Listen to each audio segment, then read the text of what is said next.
Good morning, YouTube. Warbles on a lot here. In time for the start of the Minefield with Walid Ali, and I don't know what he's going to talk about.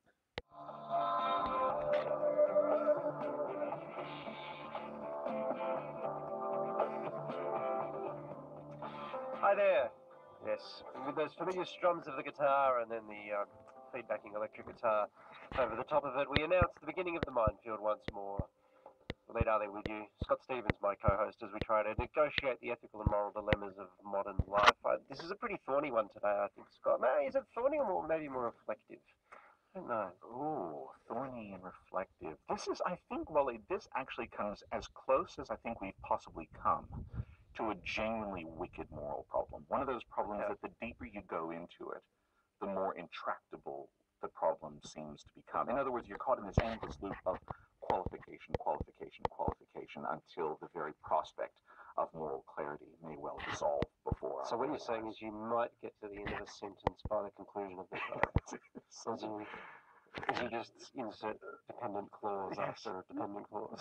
Something like that. And the very fact that you just used the phrase dependent clause, this is one of the reasons we love you. Anyway, here we go. One of the things, I think without doubt, that defined the post-war era was the moral resolve that the genocides that have taken place, that defined the first half of the 20th century, must never, ever happen again.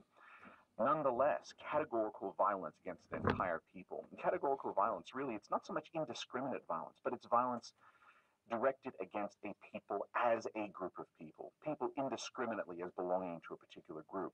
This kind of categorical violence has been very much part of the modern world.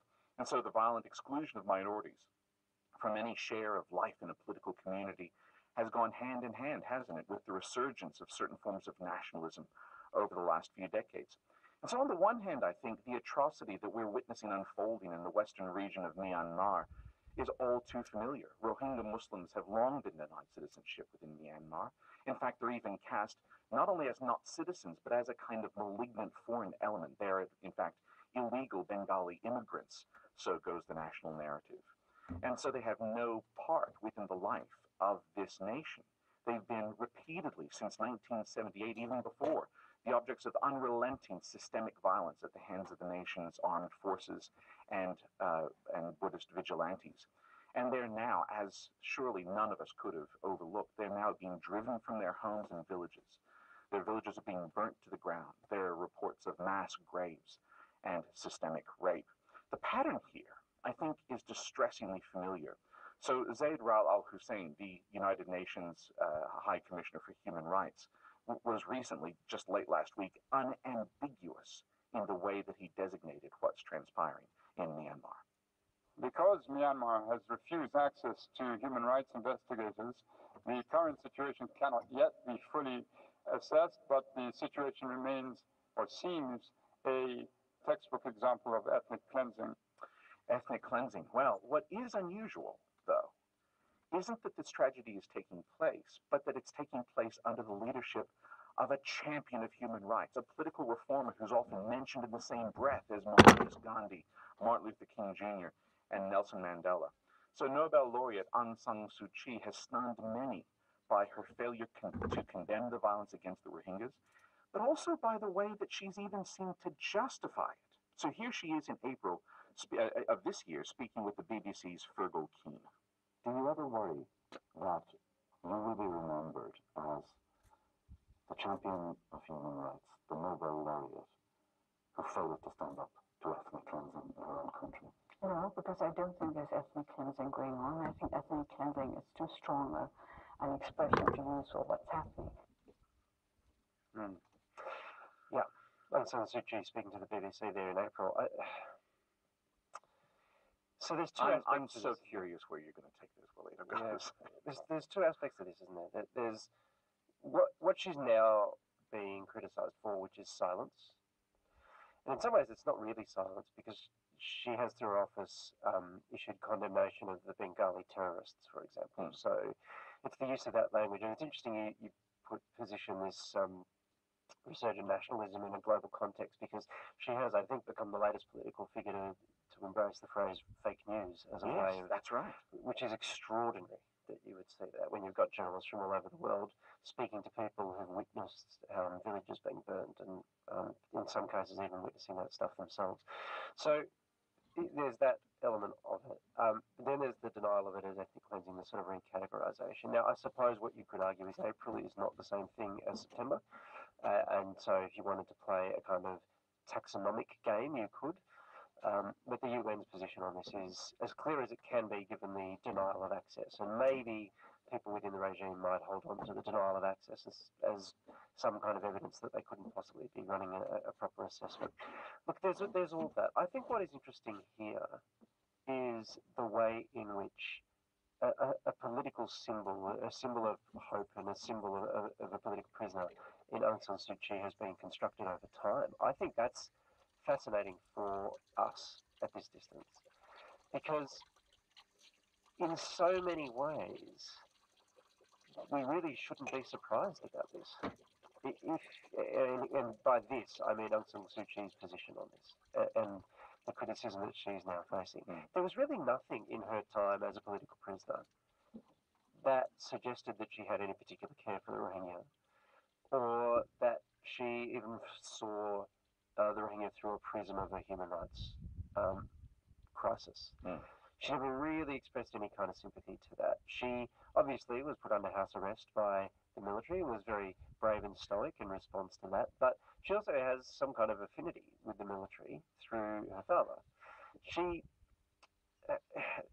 was always, and this I suppose to some extent is to her credit, she was always prepared to tell people who would listen. It's just that very few people listened, and she was silent for so long by necessity, I suppose, by being under house arrest. But she was always prepared to tell people that she was a political figure. She's a politician. And politicians get their hands dirty. Politicians make pragmatic decisions that are deeply unpopular and even morally highly problematic. Politicians are capable of finding themselves silent in the face of genocide. That's part of what it is to be a politician and to try to, I guess, handle all the different, or resolve all the different vectors that are pulling you in opposite directions. And so, in some ways, the Aung San Suu Kyi that was sold to the world, I'm trying to avoid the word crusader, although maybe now it's entirely appropriate. This crusader for human rights and for democracy and all of this sort of stuff, that person was a blank canvas. And we projected, I think that person was a creation of Western popular culture, of Western human rights subcultures, of the culture of celebrity that often surrounds a political prisoner. It's as though in the West we do like to have a political prisoner that we can rally behind at any given moment in time, and she was it for a long period of time. It's the kind of person, when you think of Aung San Suu Kyi, you immediately think of Bono. It's that kind of world. And that is never the real world. It was never the real world, and she was in fact prepared to tell us that. And so as I started to see the critiques of Aung San Suu Kyi emerge in this particular moment, I have to admit that I didn't have flashes of anger or disappointment. I had a kind of weary moment of recognition, I think, of something that was highly visible before this, but which was something that we were wearing filtered glasses or something so as not to see. She's a political animal. She has political decisions to make, one of which being that there is no political benefit to her in showing any corner to the Rohingya. Two, being that she actually doesn't have that much power in the situation anyway. The military is more or less an independent operation. So, there are limits to what she could do anyway. We're really asking for a rhetorical response from her rather than a practical one. And three, being that maybe she fears that if she were to take a position on the Rohingya and criticise the military, the whole country might fall apart. And when you add all those things up, the pragmatic calculation she was going to make was never going to be one that seems consistent with the things we imagine of a human rights warrior who wins Nobel Peace Prizes and many, many other prizes besides. Wow, you've just blown this out of the water. I think that is fabulous. And I should say, Waleed, that one of the interesting dynamics, I think, that allowed Aung San Suu Kyi to become a kind of fantasy screen for the West's own, I think, hopes and dreams for what democracy can, in fact, realize outside of the West, is the fact that for all those years she was, in fact, publicly, quote-unquote, silent or silenced. It allowed her supporters, but also the sheer generation of these kind of ideals to be projected onto her. And I think, again, I think you're right, that in a very real way, she was commodified by, say, the broader international human rights movement, by the extent to which human rights itself has become a kind of fashionable cause. And then the way in which she became then co-opted or named side by side with figures like, yes, Bono, but also, let's recall, Barack Obama. In a very real way, I think there's a precise analogy that can be drawn between those two. And it's no wonder that they were so politically close to one another. And I think you're right, we often forget that there is this connection. Sorry, one piece of the puzzle I'm leaving out is just how fashionable also Buddhism is within the West. We often forget the historical connection between Buddhism and certain forms of nationalist expansionism, the complicity between Buddhism and, for instance, Japanese imperialism. So in a very real way, these things can kind of go together in a way that we were willfully blind to. Can I just throw one additional little question, though, into this? And I think you're right that what we're simply seeing is a kind of pragmatic politician. It may well be that Aung San Suu Kyi is, in fact, powerless in this situation. But what we want is some kind of bold rhetorical declamation, and what good is that going to do? It may well be that, in fact, it is the army that's calling the shots here, and we know that under the Constitution they are autonomous when it comes to national security threats. But what I wonder, Waleed, is there has been a particular intensification of the purging of the Rohingyas from Western Myanmar. There's been an intensification. Yes, it happened in 1978. Yes, it happened in 1991. Yes, it happened in 2012. But is it any wonder that there is this intensification now, 2 years after the national elections?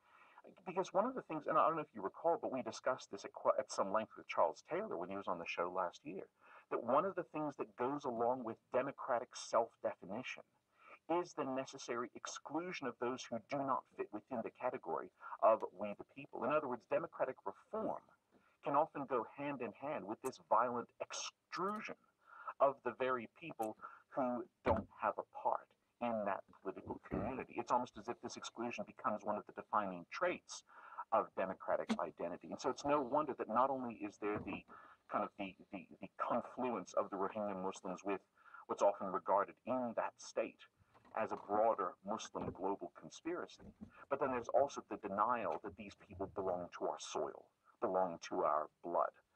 So these are very, very primitive things that I think often get wrapped up within and then unleashed in new and violent forms under the very cover of democratic reform. Well, indeed, if you were to take the Michael Mann position on this, democracy plus diversity equals ethnic cleansing. Yes, that's right. Particularly where you're talking about a level of diversity that's not hyper-cosmopolitan, where it's a certain number, it's a fairly manageable number, where democracy becomes this sort of numbers game, this head count game. Yeah, I think that's a very interesting idea, at least, to bring to the table on it. I don't know exactly where it leaves us, but it's something we're thinking about. Look, you're listening to The Minefield. You can listen to us on the radio, as you may be doing right now. You can stream us on the ABC Radio app. You can subscribe to our podcast as well, which comes with little additional extra bits, which I will say are always the best bits because we love our podcast listeners so much. It's not even, I don't even think what I said is true. I just thought it was a way I was just putting some sizzle on it. I know it works. Yes, Waleed Sizzle Ali. That's your, that's your. Here we go. Oh, wow.